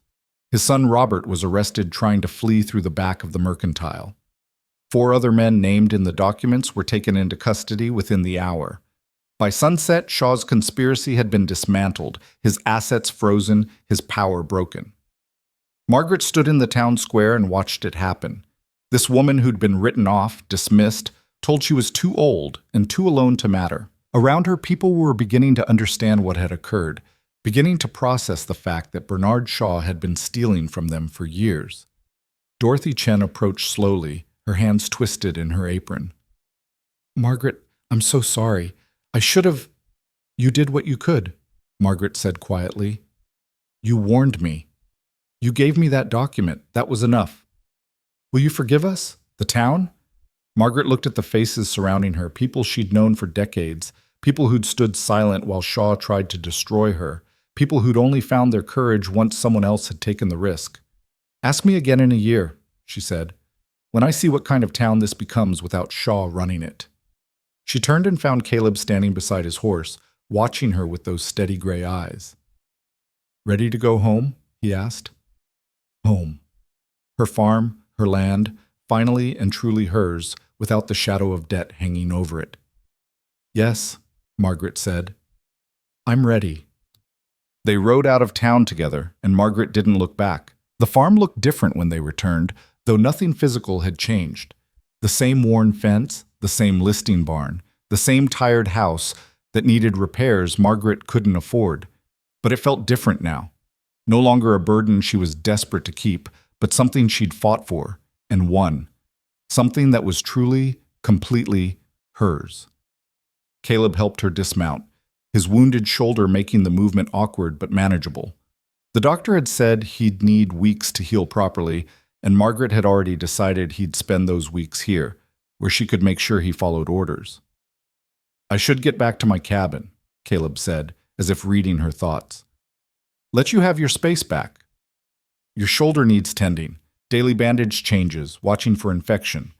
Margaret picked up the satchel they'd brought back from the county seat, now significantly lighter without all the incriminating documents.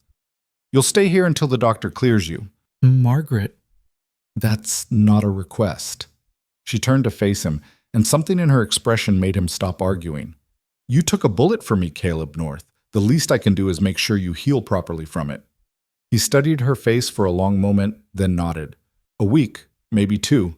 Then I'm out of your hair. We'll see, was all Margaret said, but they both knew what she meant. They fell into a routine over the following days.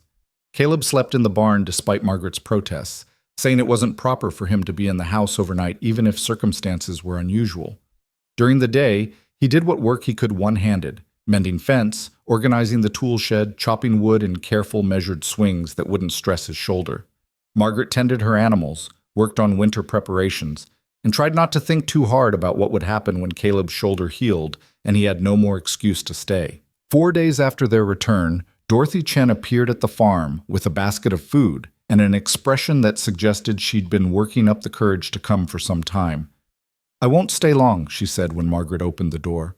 I just wanted to bring you this and to tell you what's been happening in town. Margaret invited her in, made tea, and they sat at the kitchen table like they'd done 100 times before Shaw's conspiracy had come to light. The council held an emergency meeting, Dorothy said, her hands wrapped around the teacup for warmth. 3 of Shaw's associates resigned before they could be removed. The territorial marshal came and took statements from everyone. And they found more victims, 8 more families Shaw had defrauded over the years. 8 more, Margaret repeated softly. 8 more lives disrupted, homes lost, futures stolen. Judge Harrison says the restitution process will take months, maybe a year, but he's appointed a special administrator to oversee returning properties to their rightful owners. Dorothy met Margaret's eyes. You saved them, all of them, by being brave enough to fight when no one else would. I had help. Margaret glanced toward the window, where she could see Caleb working on the fence despite his injury. I couldn't have done it alone. No one should have to. Dorothy set down her teacup. Margaret, I know an apology doesn't fix what happened at that auction, doesn't erase the silence or the way we all stood by while Shaw tried to destroy you. But I am sorry, truly sorry. I know you are. Margaret reached across the table, squeezed Dorothy's hand. And I appreciate you coming here to say it. That takes courage, too. Dorothy left an hour later, and over the following weeks, others came. Some brought food, some brought apologies, some just came to see if the rumors were true, that Margaret Hale had really brought down Bernard Shaw and his entire operation. Michael Chen came with his head down and his voice shaking, apologizing for the night he'd come with torches and kerosene, saying he'd been young and stupid and thought Shaw's authority meant Shaw was right. Margaret forgave him, told him the real measure of a man wasn't the mistakes he made, but what he did after making them. James Pritchard came with his mother Sarah, both of them tearful, both of them grateful that Margaret had exposed Shaw before he could steal from more families. Sarah had been one of the widows whose forged documents had been in Shaw's files, though she'd managed to scrape together money to pay the false debt before losing her home. Even Bernard Shaw's wife Eleanor came, a thin woman who'd aged decades in the 2 weeks since her husband's arrest. She didn't apologize. Margaret suspected Eleanor had known nothing of Bernard's crimes, but she thanked Margaret quietly for not including her in the public condemnation, for letting her keep some dignity in the wreckage of her life. Through it all, Caleb stayed. His shoulder healed slowly but cleanly, the bandages coming off after 10 days, the stitches another week after that. He regained full range of motion gradually, and Margaret watched him get stronger day by day. And day by day, she dreaded the moment when he'd be well enough to leave. It came on a Tuesday morning 4 weeks after the arrests, when the first real signs of spring were beginning to show despite the lingering cold. Margaret was in the kitchen making breakfast when Caleb came in from the barn, moving without stiffness or pain for the first time since he'd been shot. "Shoulder feels good," he said, rolling it experimentally. "Almost back to normal." "That's wonderful," Margaret said, and meant it, even as her heart sank. "Which means I should probably head back to my cabin soon. Traplines need checking, winter furs need processing." He poured himself coffee, not meeting her eyes. "Can't impose on your hospitality forever." "You're not imposing." Margaret set down the pan harder than necessary. "You've been working this farm as hard as I have, doing repairs I couldn't manage alone. That's not imposing, that's partnership." Caleb looked at her then, something complicated in his gray eyes. Margaret, don't. She held up a hand. Don't tell me you need to go back to your solitary life in the mountains. Don't tell me this was always temporary. Don't tell me I should find some nice widow to keep me company or hire a farmhand to help with the work. That's not what I was going to say. Then what were you going to say? Caleb set down his coffee cup with careful precision. I was going to say that I don't know how to do this. Be with someone. Stay in one place. Build a life instead of just surviving day to day. His voice was rough with emotion. I've been alone for so long, Margaret, since before Sarah died, if I'm honest.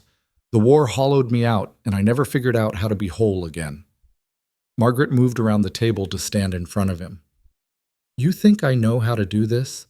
I was married for 27 years to a good man, and when he died, I thought that part of my life was over. Thought I'd just work the farm until my body gave out, and that would be enough. She reached up, touched his face.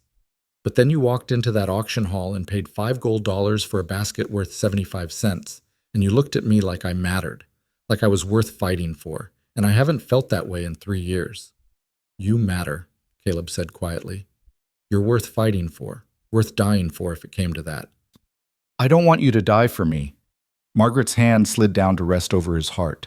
I want you to live with me, here, on this farm. Help me rebuild it into something strong and sustainable.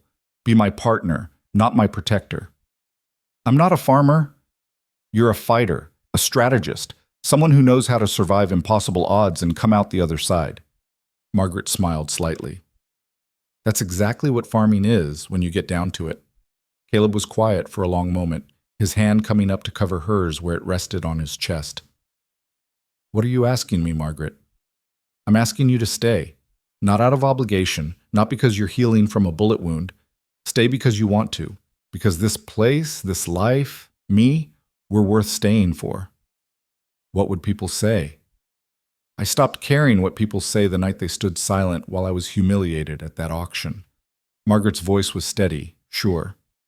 The only opinion that matters to me is yours and mine. So the question is, what do you want? Caleb looked at her for a long moment, and Margaret saw the war happening behind his eyes. The part of him that wanted to run, to retreat to the safety of solitude, battling against the part that wanted to stay, to try, to risk his heart one more time. I want to wake up knowing I'm building something instead of just killing time until I die, he said finally. I want to look at you across the breakfast table and know that I get to do it again tomorrow. I want to stop running from the possibility of happiness because I'm afraid it'll be taken away. He pulled her closer. I want to stay, Margaret. If you'll have me. I'll have you. Margaret rose on her toes and kissed him, and it felt like coming home and starting an adventure all at once. Broken shoulder and questionable past and all. You know nothing about my past, Caleb said against her lips. Don't need to. I know who you are now. That's enough. They stood in the kitchen holding each other as the morning sun streamed through the windows, two people who'd survived the worst the world could throw at them and decided to try for something better. The door burst open and Dorothy Chen rushed in, her face flushed with excitement. Margaret, I'm sorry to interrupt, but you need to hear this.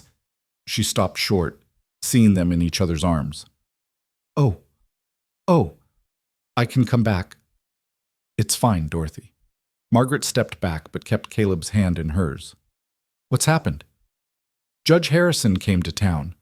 He's finished the asset seizure of Shaw's properties, and the territorial government is redistributing everything. Dorothy's words tumbled over each other. All the falsified debts are being voided.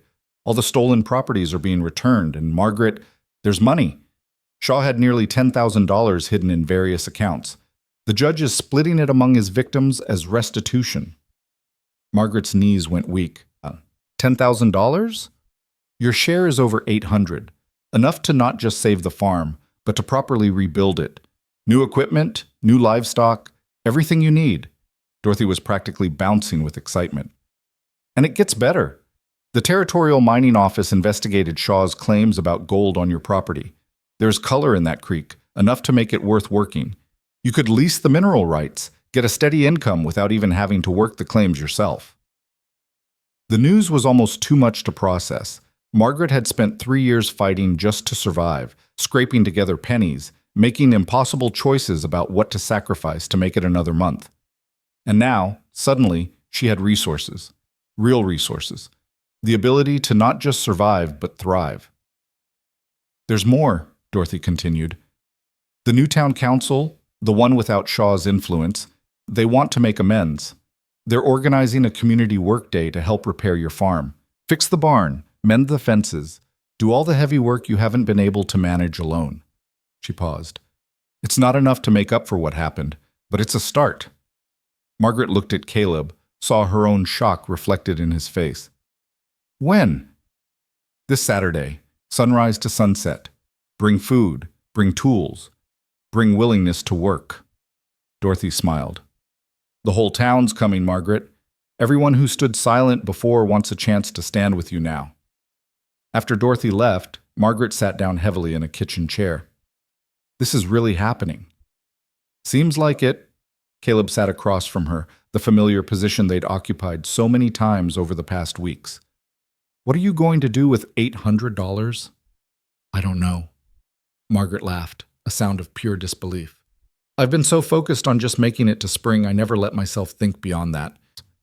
She looked around the kitchen, saw the cracks in the plaster, the worn floorboards, the window that didn't quite close right.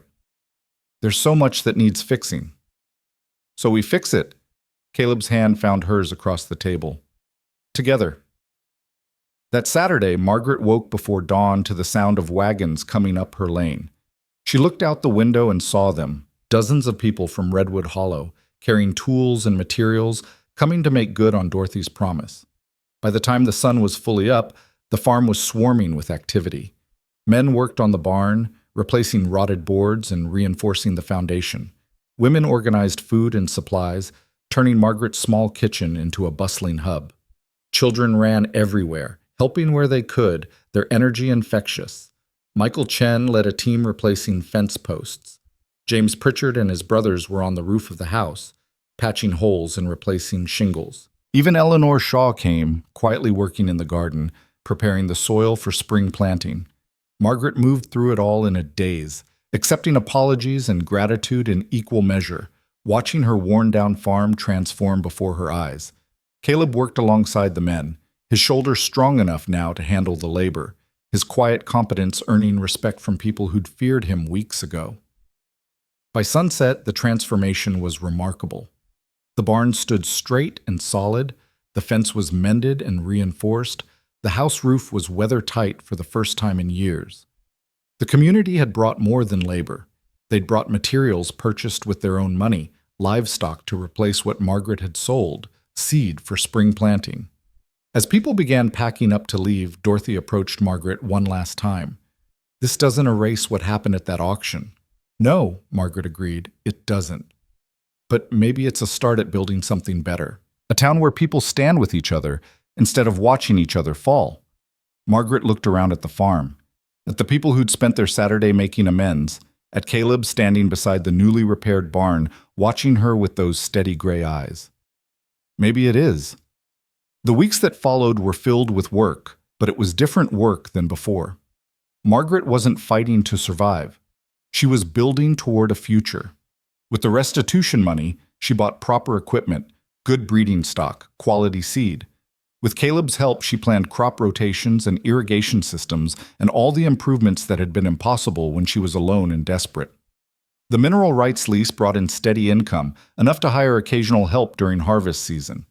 The farm began to thrive, and with it, Margaret herself seemed to bloom. The lines of stress around her eyes eased. She laughed more. She let herself plan more than a week ahead. Spring came in earnest, and with it, Sarah Kemp, Helen Vargas, and Jane Morrison, the other widows Shaw had victimized. They came seeking Margaret's advice, asking how she'd fought back, how she'd survived. Margaret welcomed them, shared what she knew, helped them navigate the restitution process and the challenges of rebuilding their lives. They formed an informal alliance, these women who'd been written off by the town, supporting each other in ways that went beyond money or labor. They shared knowledge, resources, and the understanding that came from surviving the same trauma. One evening in late May, Margaret and Caleb sat on the newly repaired porch, watching the sun set over fields that were finally planted and promising. The air was warm, carrying the scent of growing things. "I've been thinking," Caleb said quietly. "Dangerous habit." He smiled. "I want to make this official. Not just me staying, but us. Together. Properly." Margaret's heart did something complicated in her chest. "Caleb North, are you proposing to me?" "I'm asking if you'd consider being my wife. Not because of convention or what people expect, but because I want to build a life with you, a real one. The kind with plans and dreams and a future that goes beyond just making it to tomorrow."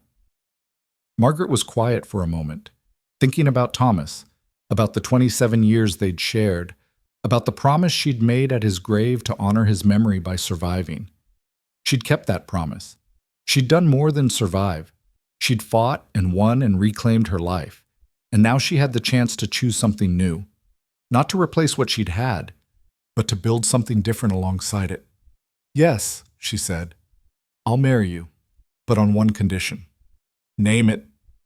"We do it our way. No big ceremony, no town spectacle, just us and a few people we trust, building the life we want instead of the life people expect." Well, Caleb's smile was warm and real and completely his. "I can live with that." They married 3 weeks later in a simple ceremony at the farm, with Judge Harrison presiding and Dorothy, Michael, and a handful of others witnessing. Margaret wore a simple blue dress she'd made herself. Caleb wore his best clothes, which weren't fancy but were clean and well kept. They exchanged vows under the oak tree where Margaret had buried Thomas's favorite hunting dog years ago, promising partnership and honesty and the courage to keep choosing each other even when it was hard. That night, lying in bed in the house that was now truly theirs, Margaret felt Caleb's arms around her and realized she'd found something she'd thought was lost forever. The feeling of not being alone. Not just in the practical sense of having someone to share the work, but in the deeper sense of having someone who saw her, really saw her, and chose her anyway. "What are you thinking about?" Caleb asked in the darkness. "That auction," Margaret said, standing on that platform feeling like the whole world had decided I didn't matter anymore. Feeling like maybe they were right. They weren't right. I know that now, but in that moment, I believed them. She turned in his arms to face him. "And then you walked in and paid $5 and everything changed. I told you before, I didn't do it for gratitude. I know why you did it. You did it because you saw someone being treated cruelly and you couldn't stand by and let it happen." Margaret's hand found his in the darkness. "But here's what you didn't know. You didn't just buy a basket that night. You reminded me that I was worth fighting for, that my life, my work, my dignity, they all mattered, and that gave me the courage to actually fight." Caleb was quiet for a moment. "I thought I was saving you, but you saved yourself, Margaret. I just gave you a reason to believe you could." "Then we saved each other," Margaret said, "because I think you needed to believe you could still make a difference in the world. And I needed to believe I was worth making a difference for." They fell asleep holding each other, two people who'd been broken by loss and hardship and cruelty, who'd found in each other the strength to become whole again. The years that followed were good ones. The farm prospered under their joint management, becoming known throughout the territory for quality produce and fair dealing. Margaret leased the mineral rights carefully, ensuring the mining operations didn't damage the land while providing steady income. She and Caleb became advocates for widows and others vulnerable to the kind of predatory practices Shaw had employed. When Judge Harrison asked them to testify before the territorial legislature about reforming property and debt laws, they agreed, helping shape legislation that protected people from similar exploitation. Sarah, Helen, and Jane rebuilt their own lives with Margaret's support and guidance. Sarah started a bakery in town. Helen turned her property into a boarding house for travelers. Jane partnered with Margaret to expand the farming operation, sharing equipment and labor in a way that benefited both families. Redwood Hollow itself changed slowly but steadily. The new town council operated with more transparency and less tolerance for corruption. The community that had stood silent during Margaret's humiliation became one that actively protected its vulnerable members. But not everyone was happy about the changes. There were those who'd benefited from Shaw's system, who'd profited from others' desperation. They grumbled about Margaret's influence, about how a woman had destroyed a man's business empire. about the unfairness of holding powerful men accountable for their actions. Margaret didn't care what they thought. She'd learned the hard way that some people's approval wasn't worth having, and that her own sense of right and wrong was a better compass than public opinion.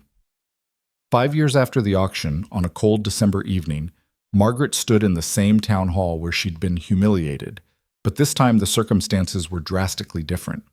The community had gathered for the annual Christmas celebration, and Margaret had been asked to speak about the changes the town had undergone. She looked out at the crowd, saw Dorothy and Michael, Sarah and Helen and Jane, saw faces young and old, saw a community that had learned hard lessons about justice and mercy and standing up for what was right. 5 years ago, she began, her voice steady and clear, I stood on a platform in this room, holding a Christmas basket and feeling like my life was over. I was 53 years old, a widow, drowning in debt, and everyone in this room had already written me off. You decided I was too old, too weak, too alone to matter.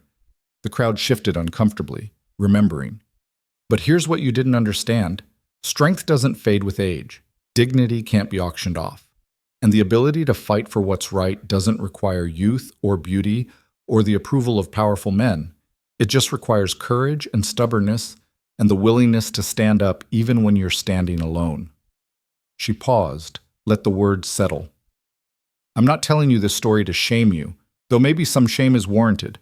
I'm telling you this because there are others out there like I was, people who've been dismissed, written off, told they don't matter anymore. And I want them to know that the world is wrong. They matter. Their lives matter. Their dignity matters. And they have the right to fight for it, especially when, everyone tells them to give up. Margaret looked at Caleb, standing in the back of the room, watching her with pride in his eyes. 5 years ago, one man walked into this hall and paid $5 gold for a basket worth 75 cents. Not because he wanted the basket, but because he couldn't stand watching someone be treated cruelly. That one act of respect, of recognition that I was worth something, changed everything. She turned back to the crowd. So here's my challenge to all of you. Be that person. Be the one who stands up when everyone else is sitting down. Be the one who sees value where others see burden. Be the one who refuses to let cruelty masquerade as convention. Because you never know, that one act of courage might be exactly what someone else needs to save their own life. The room was silent when she finished, and then Dorothy Chen started clapping. Others joined in, and soon the whole hall was applauding, not just for Margaret's words, but for the truth they represented, for the change they'd witnessed, for the town they were trying to become. Margaret stepped down from the platform and walked straight to Caleb, who pulled her into his arms and held her tight. "You did good," he murmured into her hair. "We did good," she corrected. "All of us. Together." That night, walking home through the snow with Caleb's hand warm in hers, Margaret thought about how strange life was, how the worst moments could become the foundation for the best ones, how loss could teach you what really mattered, how being broken could show you how to be strong. She was 58 years old now, with silver in her hair and lines on her face that told stories of hard work and harder choices. The town no longer saw her as a burden to be managed, but as a force to be reckoned with. And she'd found love again, different from what she'd had with Thomas, but no less real, no less valuable. The farm was thriving, the community was stronger, the widows Shaw had victimized had reclaimed their lives. And somewhere in the territorial capital, laws were being written that would protect others from similar predation. It wasn't a fairy tale ending. There were still hard days, still challenges, still people who resented the changes or wished things had stayed the way they were. But it was real, and it was earned, and it was hers. As they reached the farm, Margaret paused to look at the house lit from within, warm and welcoming in the winter darkness. The barn stood solid and straight. The fields lay dormant but ready for spring, everything they'd built together, everything they'd fought for. "What are you thinking about?" Caleb asked. Margaret smiled, squeezed his hand. "I'm thinking about that auction, about standing on that platform feeling worthless, and I'm thinking about how wrong I was. You were never worthless. I know that now, but more than that, I know that my value doesn't depend on whether other people recognize it. It exists whether they see it or not. And the only person who needs to believe in it is me." They walked into the house together, closing the door on the cold winter night, on the past with all its pain, on the version of Margaret who'd thought her life was over at 53. Because it wasn't over. It was just beginning. And this time, she was writing the story herself.